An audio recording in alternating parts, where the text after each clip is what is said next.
न माता पिता बाणलोका न देवानयज्ञ न वेदानयज्ञाः न तीर्था ब्रुवन्ति सुषुप्तैर्निरस्तादिशून्यात्मकत्वात् तदेवो तदेकोपदिष्टः शिवः केवलोऽहम् तदेकोपदिष्टः शिवः केवलोऽहम्. This is one of the shlokas told by Shankaracharya when he met his guru. No Mata, no mother, neither father, no Veda, Deva, no celestial beings, no lokas, no Deva lokas, no regions of experience. Na Veda, na Yajna, no scriptures, no sacrificial rites, no sacred places. This is what the sages say. For in the state of deep sleep, everything is negated and it is completely devoid of any object of perception. That one, the residue, the auspicious one, that alone is myself. That alone I am.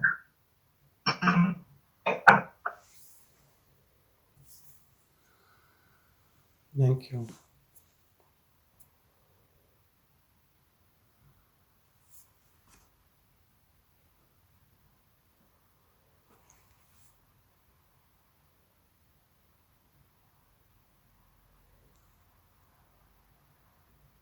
Good to see everyone. There are few new faces or names there. Anyone has any question, anything to ask or discuss?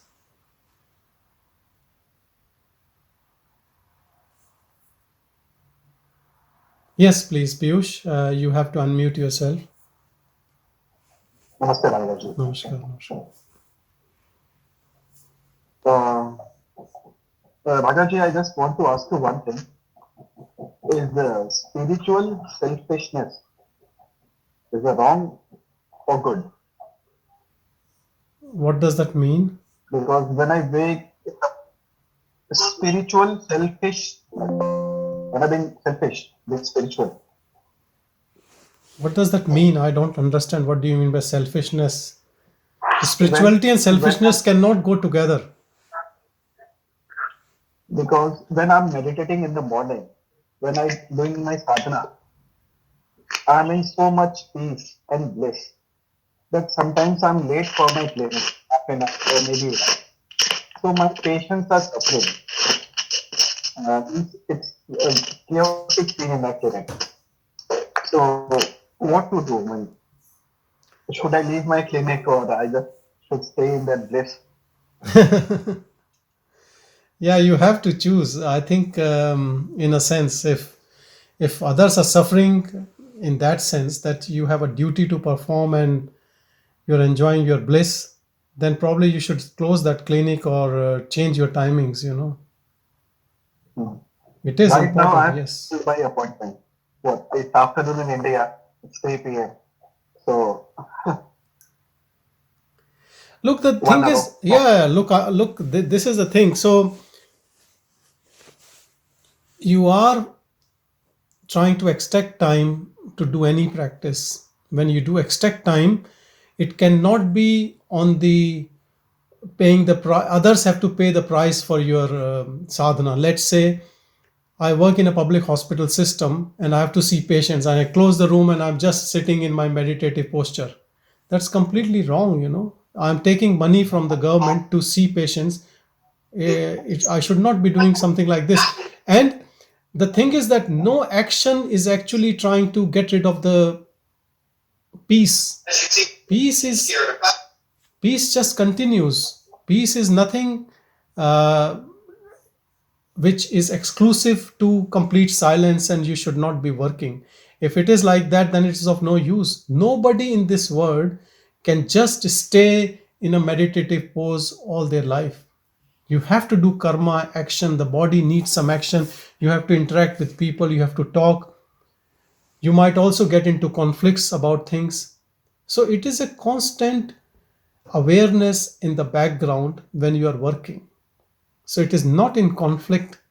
And if a sadhak has to do any sadhana, any practice, and he needs time, you can't have that time uh, in the time when you are supposed to work, or you are being paid to work, or someone is waiting for you.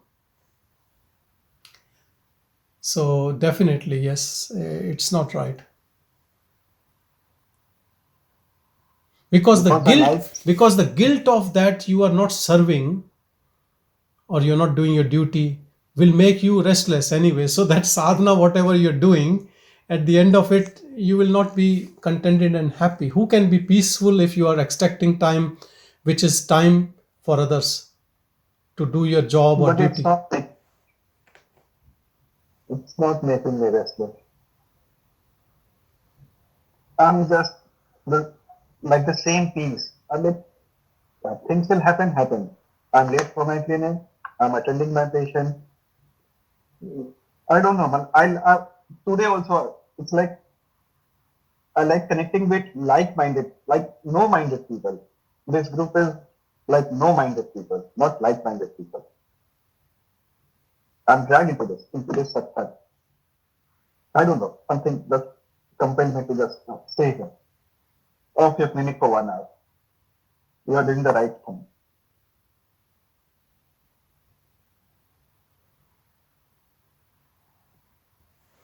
So do you have any question about it? Because I don't understand. Are you asking a question, or you are just telling me what you're doing?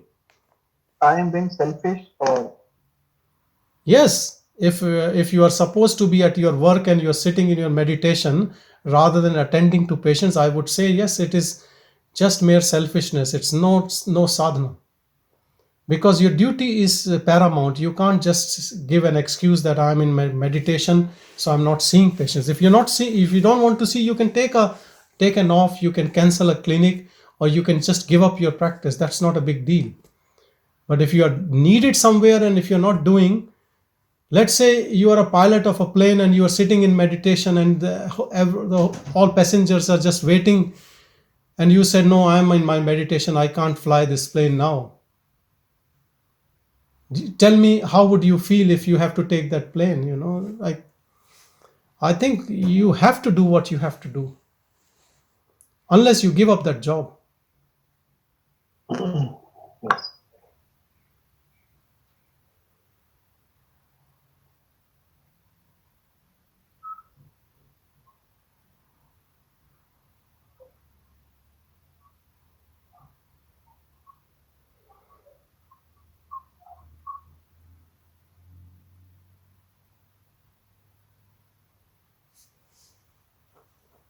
Anyone wants to say anything? Piyush, is that okay? But Yes, yes. may I? Sanjay, may I? Yes, go ahead. I don't know who is saying may I, but yeah, whoever. Yes. Sanjay, this body's name is Vipin. Okay, let me see. I think you might be on the. Yes, Vipinji, hello. Sanjay, Please go ahead. I this body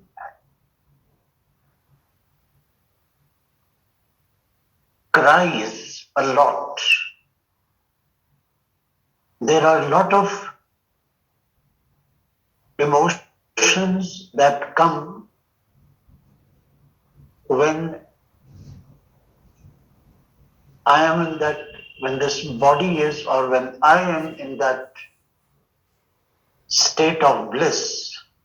I I do not know whether this is ego that is coming out.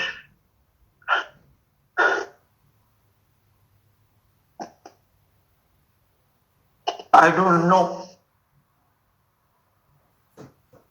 Tears come out incessantly, but there is bliss, there is ecstasy, and there is no one.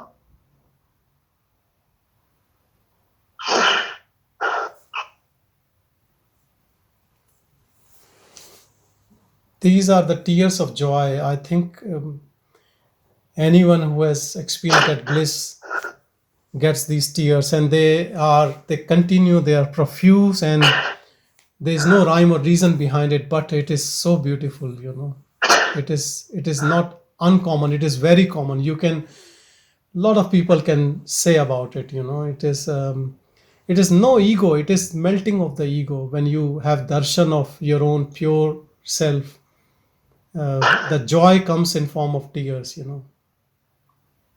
It is it is a beautiful experience when you meet your beloved in your own heart.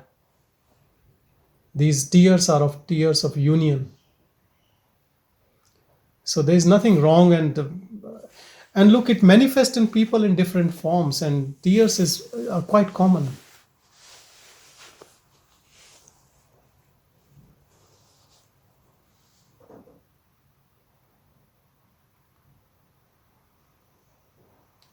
I would say these are tears of grace.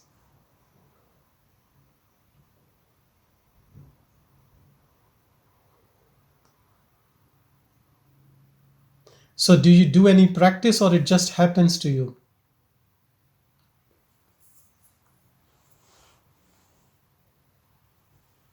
I think I do nothing. That's the best thing to do. Very nice.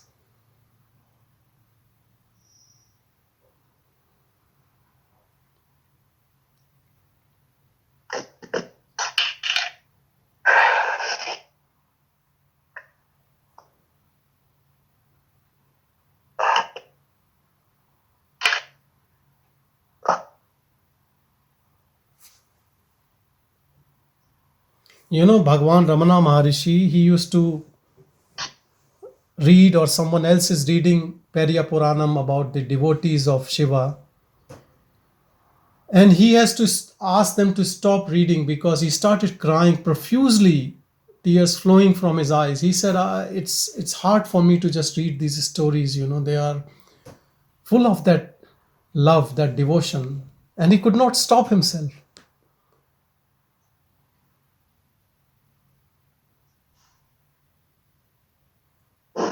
Same is with any saint. You look around,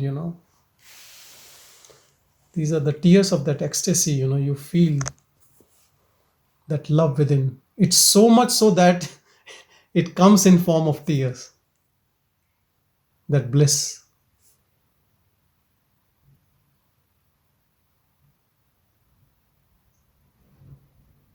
of the soul.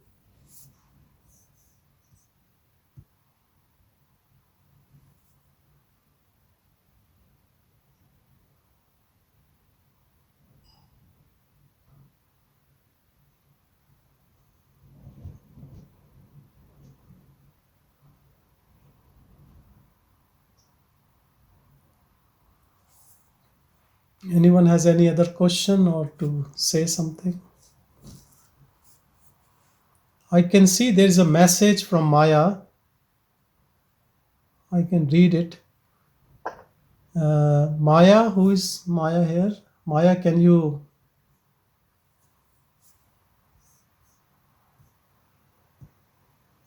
unmute yourself?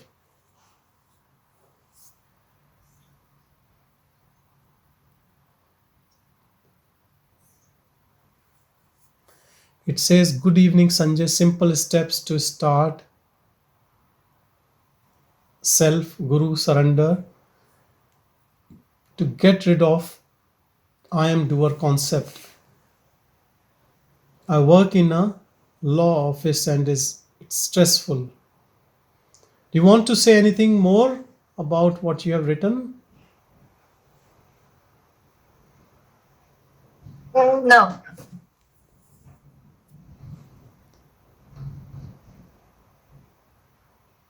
I have a doer concept, and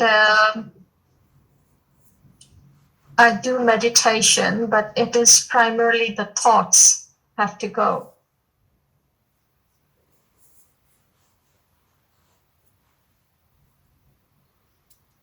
So do you have any question about thoughts have to go, or What do you want to say about it?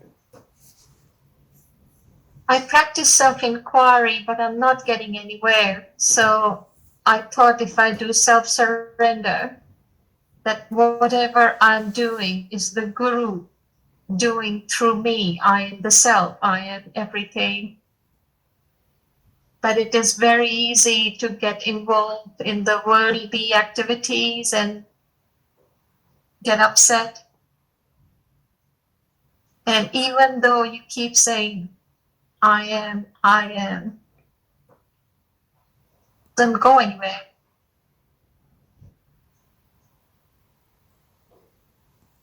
How do I? It becomes a strong belief in me that I am not the doer, it is just happening, and I am just experiencing it all. It just doesn't happen.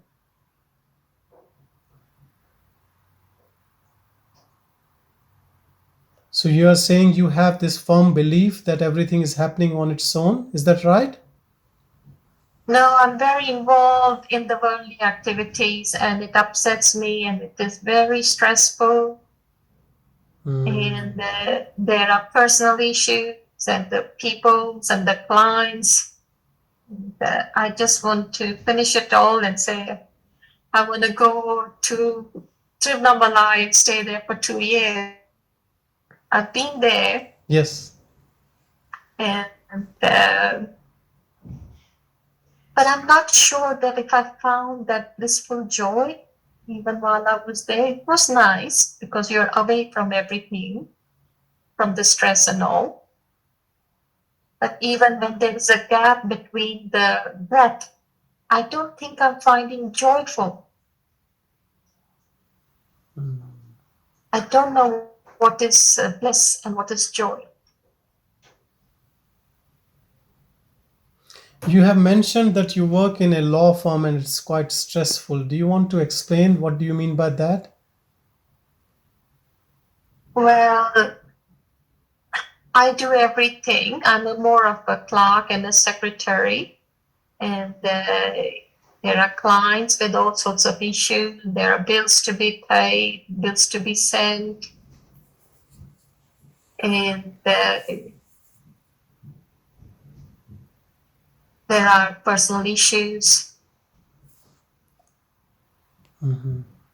So can I ask you what sort of practice you are doing? Can we talk about it? Yes, it's actually family law. We do a lot of separation. And, No, I'm asking your practice, not your law practice, but your sadhana, your practice, what you're doing. Sorry. And can you on your video as well so I can see who is the person? Maybe next time. I go home, I have a small altar made in front of Bhagavan and I sit there and I have a prayer and I prostrate myself before Bhagavan, who is the bliss, the Brahman. He's above all this good, everything. And I do a small prayer and I try to sit for 15 minutes with the breath, mindful of the breath, anchoring it, and Vedantic awareness meditation of Swami Sarvapriyananda. I do that for 30 minutes. And when I'm making a cup of tea or every day, I'm saying to myself, this is just happening. I'm not looking for the next moment. In this moment, I'm fully present. And before I know, I'm somewhere else. It happens so quickly. Then you have to bring yourself that I'm watching the TV. It's just happening. Don't be attached. Everything will go. All this possession, accumulation, my hard work, in the end means nothing. This body is nothing. Everything will go. Why should I feel so stressful? But it takes a second for it to go away. And look, I will tell you a much simpler technique rather than giving yourself these affirmations and a positive thought to a negative thought, best is to see this restlessness in your mind, in your actions, in your personal relationships or at work, and try to just be the witness of all this restlessness. Just be a witness. Don't add more thoughts to it by saying, look, I'm again in a trap, or giving positive affirmations to it, because then it's all becomes a mind talk. Then you are dealing with mind within the mind. But if you allow all this to happen without any control and just accepting the moment, whatever it is, it gives you a profound power to deal with it, and to deal with it in the silence of witnessing, rather than trying to control within the mind by suggestions and all those things. And it might be difficult to start with, because for that you have to have some sort of detachment from your mind, from your thoughts, rather than being involved from thought to thought and being completely involved. Because the one who is involved in thoughts is an illusion, but that illusion only goes away when you witness to it, when there is some little gap between you and the thought process. And for that to happen, it is just constant practice to allow yourself to be away from all these feelings and thoughts. Because when you feel restless, when your mind feels restless, you think you are restless. When the mind is agitated, you think you are agitated. Because that awareness, what we are, and the mind, they are intertwined so much so that we don't know there is any separation between the two. So this whole process of sadhana is to separate from it. And it takes time. It's not like you just do it now and it happens, because it depends how much you have already invested in whatever is happening around you. But gradually and gradually, with patience, with perseverance, you start feeling this gap. You start knowing that this whole mental process and the mind body thing is quite separate than you. You are not into it. You are never actually into it. And when this separation starts happening, when you have these spaces in throughout the day in which you can be very detached awareness, that itself is bliss, that itself is joy. In spite of mind talking to you, if you're not receiving it at the ego level, it comes and drops as if it's just coming to a wall and nothing is happening on the wall, and it just goes away. And that is the reason why anyone who is established in this is in so much of peace, because you're not involved in it. Our involvement with mind is all cause of suffering. But with constant practice, you can detach yourself. It is a process, it takes time. Is it meditation only? You can call it meditation. I don't want to call it meditation because it's a 24 hours job. Most of the people, they think meditation is like sitting for 15 minutes, half an hour, 1 hour, 2 hour in some meditative posture, in Gyan Mudra, watching your breath, watching this, watching that, mindfulness. I think those are all meditative processes. This is more so to understand what is at stake and try to be, just be nothing.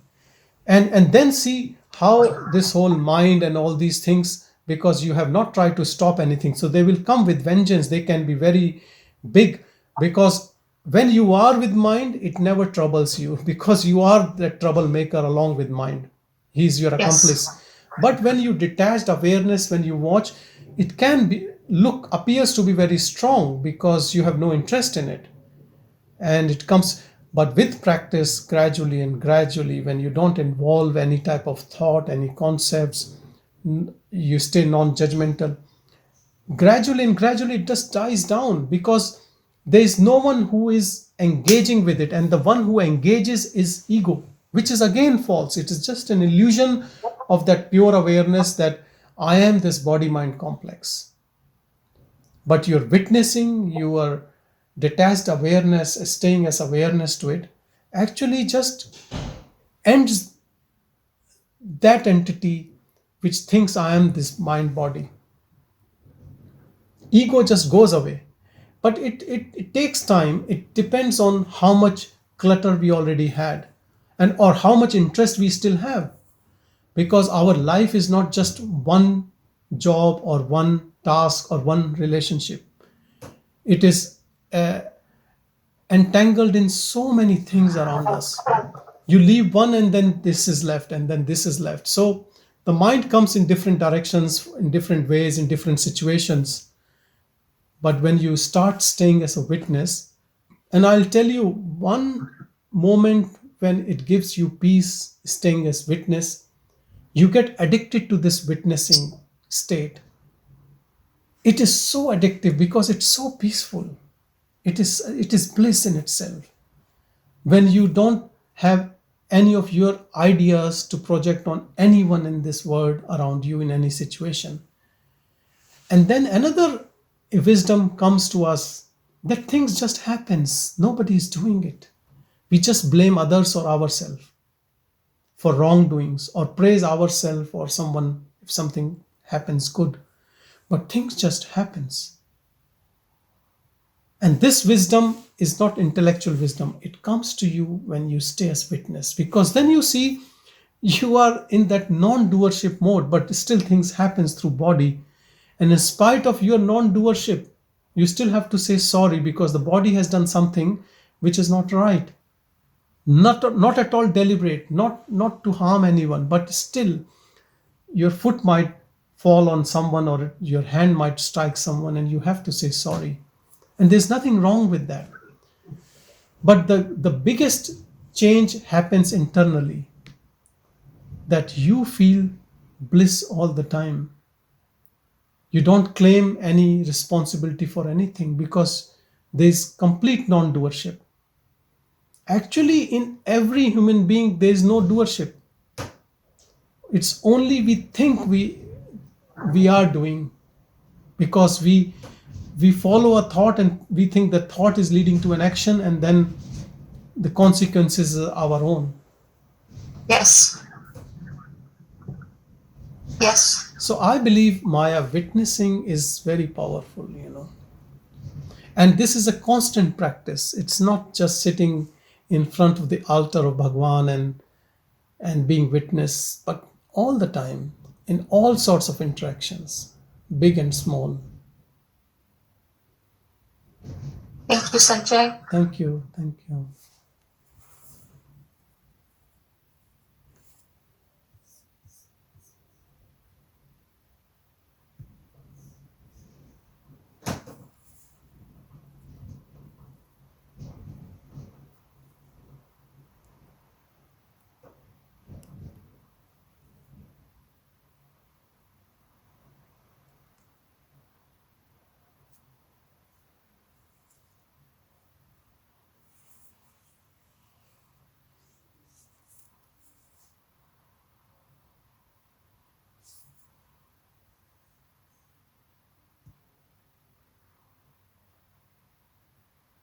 Sanjay? Hello. Who is Hi there. Hi. Daniel? I have hello. Hello, Daniel. How are you? Yeah. Can you hear me okay? Is this microphone all right? Yes, I can hear you. Yes, go ahead. Okay, good. I have a question about the witnessing that you were just talking about.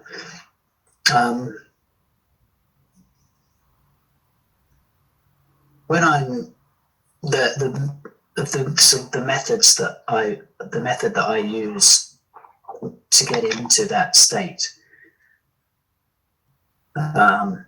is just acceptance. So the ones that you talked about, various different ways of trying to find that silence. And I find that the mind is very active, it's very strong, but it's also, it's very creative. So my ability to visualize is very strong. I mean, I spent most of my life actually just in a kind of a fantasy world, more so than you might expect. So I can very easily project an image of the whole universe that I'm working in, living in, essentially. And so when I'm doing this accepting, I find it difficult to know whether I am accepting or whether I am creating a very elaborate mental image of doing this practice and then living within that. So I'm sort of projecting what I imagine this silence to be and then experiencing that. Difficult to know whether I'm, kind of trapped in this sort of a mental realm or actually experiencing silence. But when you are accepting everything totally, then where is the doubt about this question which is arising in your mind? That means it's not a total acceptance. Yes, this is the problem. I'm not sure if I'm doing that or not. Look, I think, Daniel, you have put a very good point, because total acceptance makes you as an uninvolved witness.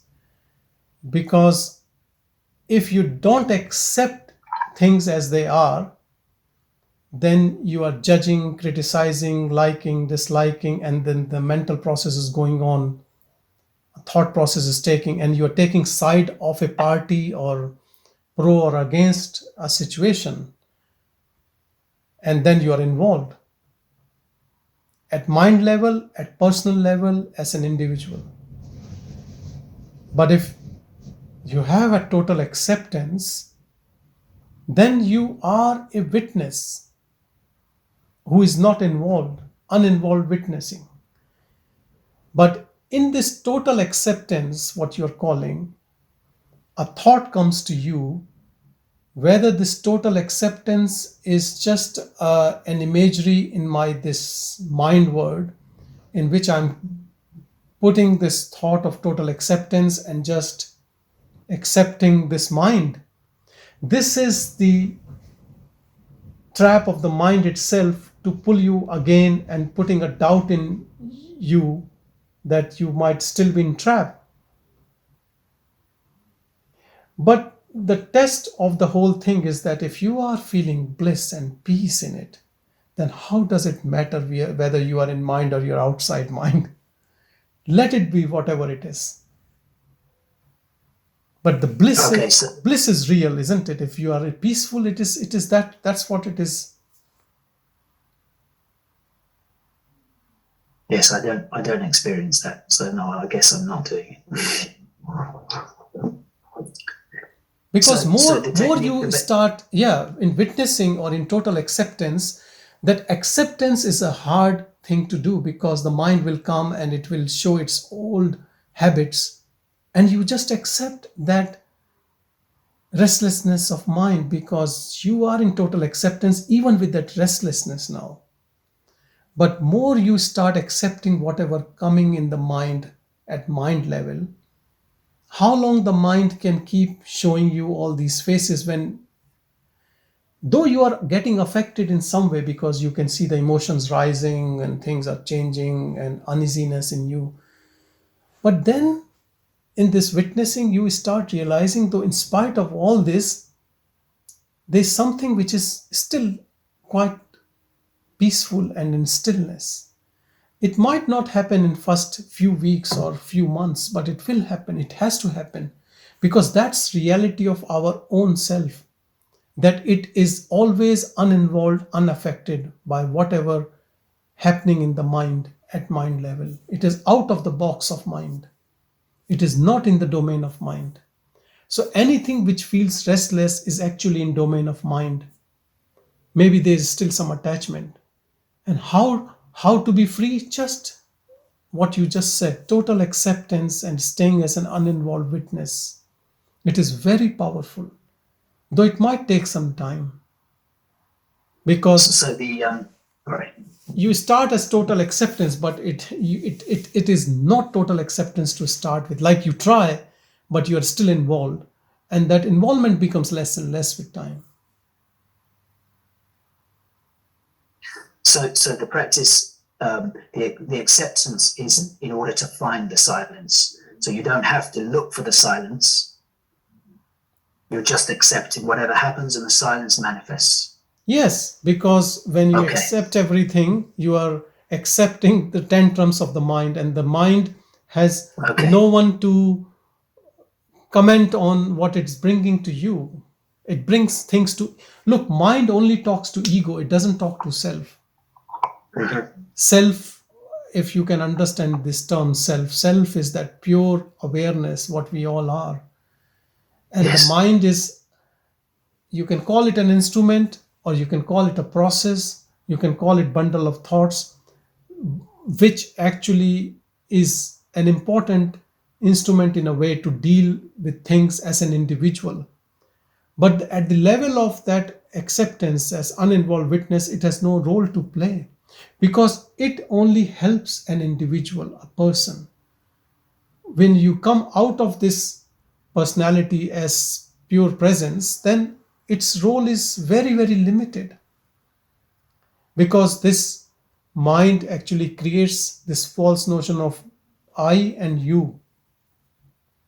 The moment you start witnessing, you start seeing that this is just part of the play of, if you want to keep working as an individual in society. But paradox is that you can still be impersonal as a witness, and still the body can work as an individual and do its individual role, and there's no conflict in it.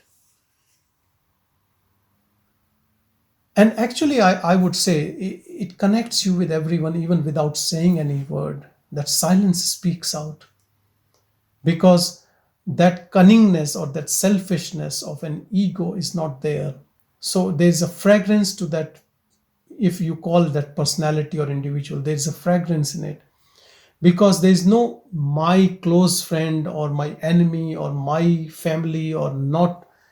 All these demarcations vanishes, because that's only that ego's construct to protect this body as an individual. But when it is not there, then everything is just you. All bodies are you, and there is no difference in anything. It is a beautiful state which slowly grows. Slowly, it actually, if I have to tell you in particular terms, I think it just overpowers you, this type of silence or energy. Just when you give some time to it, it takes over. That would be nice. It is. The struggle that I have is that, I mean, I know that you said, and Bhagavan has written that mind is just a bundle of thoughts, but mind is so much more than thought. You know, it has so many actions. I mean, what you can do with your mind is just, the range of it is huge, and it's so subtle. You know, and there's just the sort of the perceiving aspect of the mind, and what you can do with your attention, and where you can put your mind, and it's so subtle. It's so tricky to know whether or not you're in mind or not. You know, because I can sense, for instance, you know, I'm looking at a tree. The tree is not just a visual image to me. I mean, there's a sense of something there in the tree. There's a presence which seems to me like, sounds very much like stillness, you know, a vibration of awareness. There's something there that's not just an image. And so it's difficult to know whether or not my mind then tries to rest in the stillness there, look for the stillness that's in this image and then try to rest in it, which is very nice. It's calming. It's calming. But it's, I don't know if that's just mind or if that's, the stillness that I'm supposed to be looking for. But even in the mind, there is that pure awareness that self is the source for everything. So when you see a plant or a tree, it has the same awareness through which it is flowing in everything. In some things, it reflects more than other things. And so you feel more in things. But it's all coming through that self, actually. Even the mind is coming through the self only. So it will have that essence of that self, that purity in so many things which we see.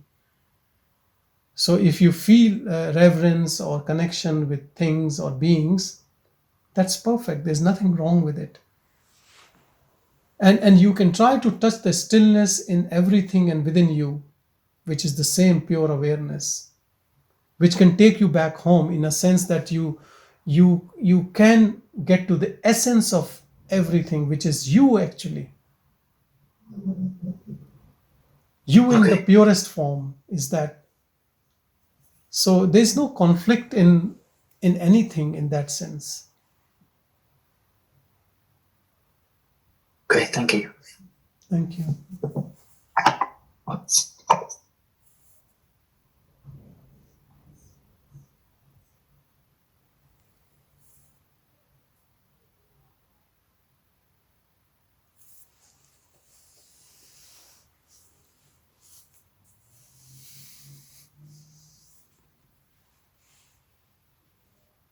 If we all go into the reality of this whole world, then I would say you come back to your dream example. When we dream, we see people, we see ourselves, we see a situation, we eat, we dance, we cry, we laugh. Everything happens in a dream. And when the dream ends, everything disappears. And when the dream is going on, it looks so real. Now, in a dream, if you see a person or a tree, you have the same feeling as if right now, when you see, which you call as reality. But when the dream ends, it was just a dream. And who is creating all that? Just our mind. So that is the immense power of the mind. It can create the whole new world for us. And the body is sleeping, body is in bed, but it creates another body, which is moving, which is interacting, which has its own life. And when we are dreaming, we think this is like a continuation of life. We don't feel, I was sleeping, how come I am now at this place? There's no questioning. We just accept whatever the mind shows. And then that dream finishes, and then the mind shows us this awakening dream, which we think is real. What an irony. That absolute gives us this small hint to all of us every night to understand this mystery, to demystify this whole awakening experience, that it is coming only from mind. This projection of mind is giving rise to this body, other body, situation, this infinite looking world. It's all mind, not just bundle of thoughts. As Daniel, you rightly said, it's not just bundle of thoughts. It gives rise to everything. It's the projection of the mind. But there is something which is source even to this mind, which is the energy, which is the light. And if we understand, if we abide in that source, then this mind cannot fool us and cannot give rise to any suffering. And that is what we all are, that pure self, Brahman. It has no name, it has no form. It is not attached to this body or that body. It is the substrata of all bodies. Yes, it is using a particular body to speak, to interact, but it is impartial. And that impartiality of that pure self is is the cause of that bliss one feels when one realizes in itself. No other reason, because that is its innate nature. It is bliss.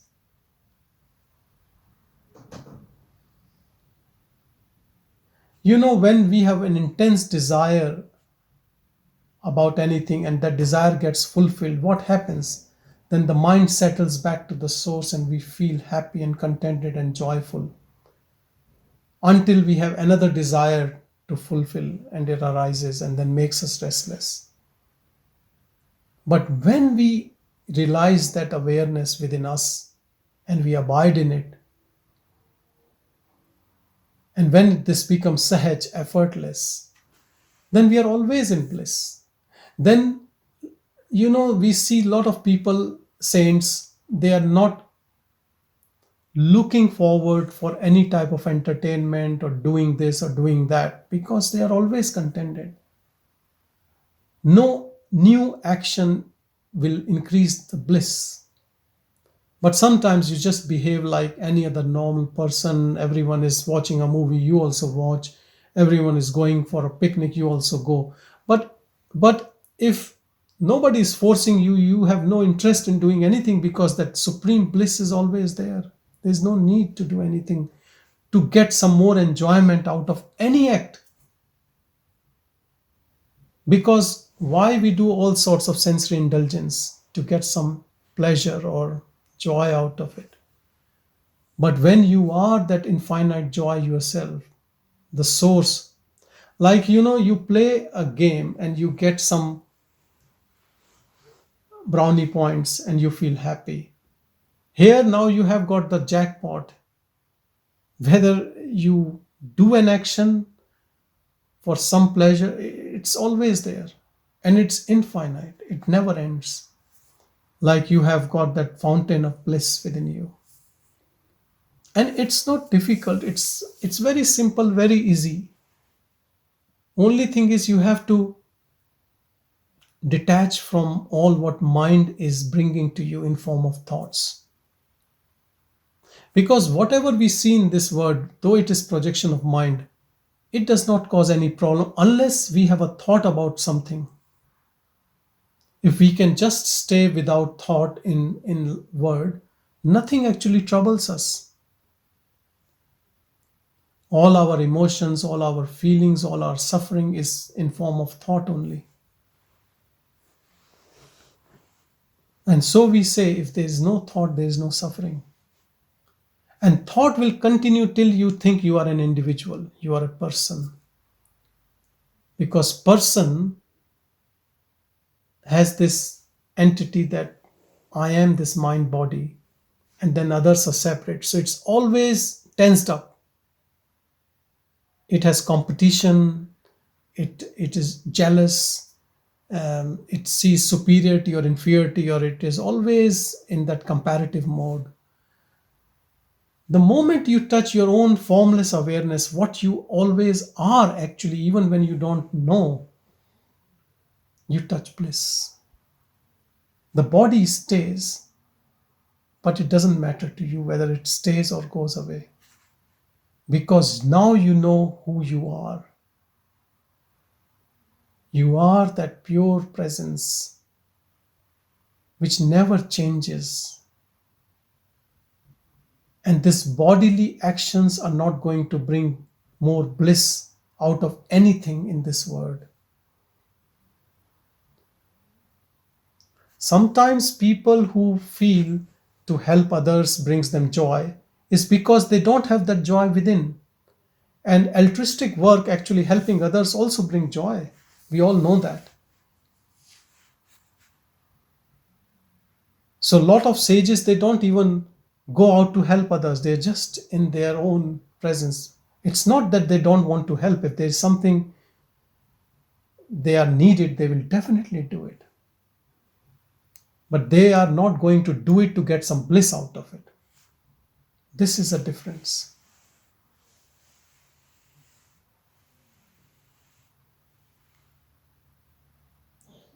This entanglement with the mind is the cause of suffering. And if we disentangle by just staying as a witness to things with total acceptance of whatever is happening,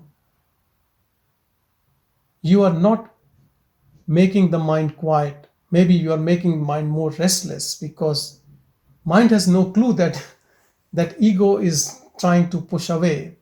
So it will bring whatever it has to. But if there is no one on receiving end, soon it will stop shouting. And when it stops shouting, then there's nothing left actually, just emptiness. But this emptiness is not a boredom, or it is very alive. It is full of life, full of divinity. It is almost impossible to describe. Even calling it emptiness is not right. We call it emptiness because there are no thoughts in it, so maybe it is emptiness. But what it is, and how it comes to you, and how it was always there, but we never opened our heart to experience it.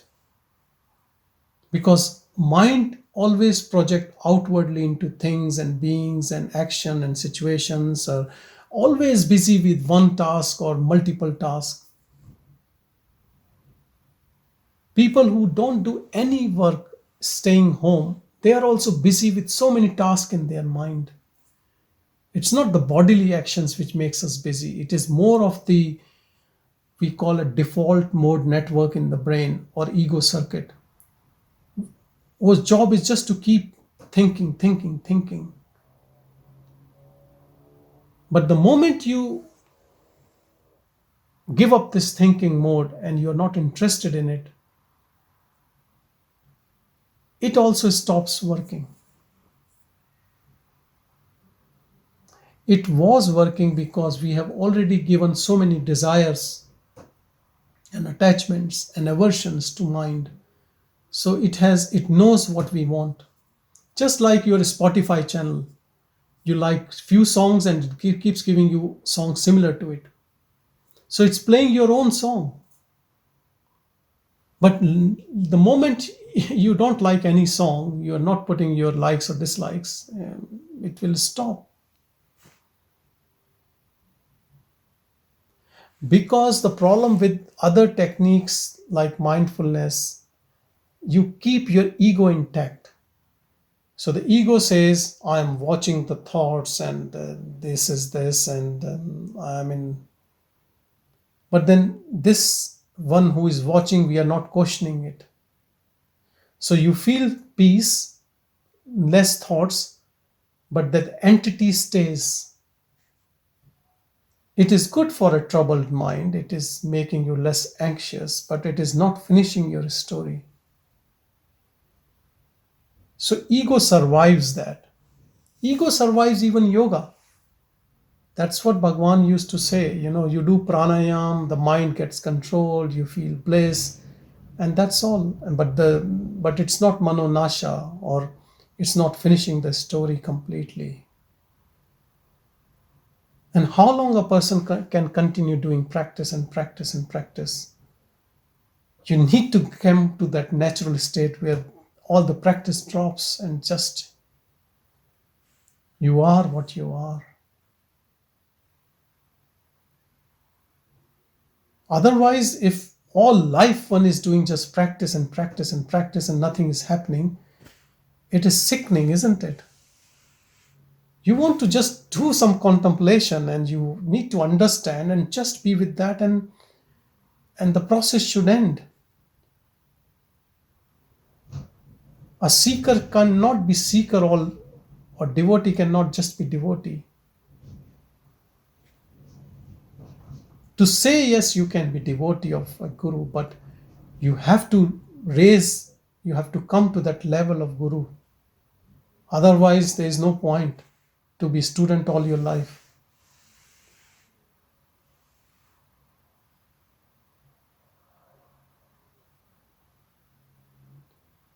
If it clicks to you, if you understand this whole process, it is very easy, very simple, and doesn't take that long. It takes long because we have so much of interest in so many things in this world. It's like a shopping mall where you can't just walk straight. Everything is enticing. You stop and you interact, and then you have argument, and then you remember, oh, I have to reach from point A to B, but somehow I got lost. So that is what practice is.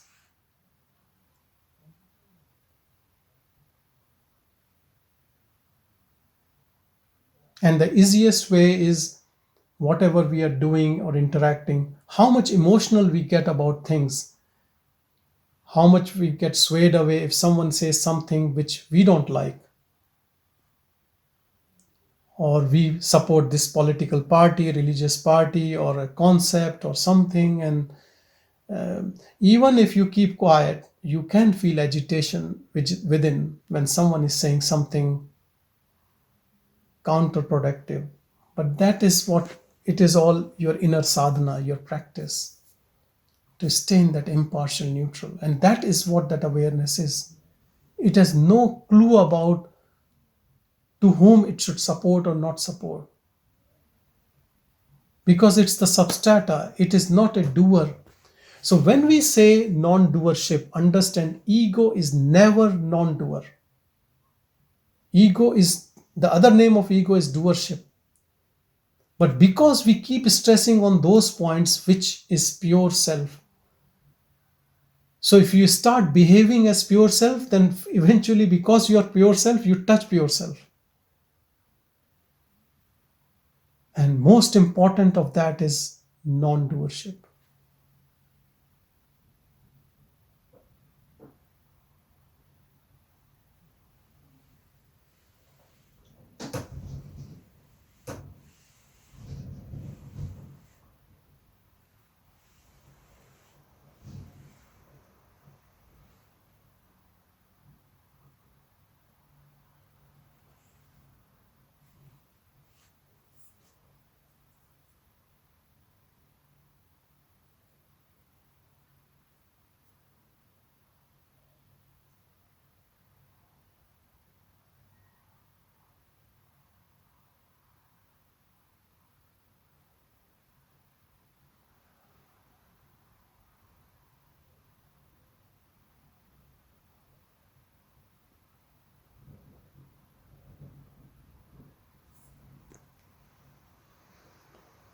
Om Shanti, Shanti, Shanti.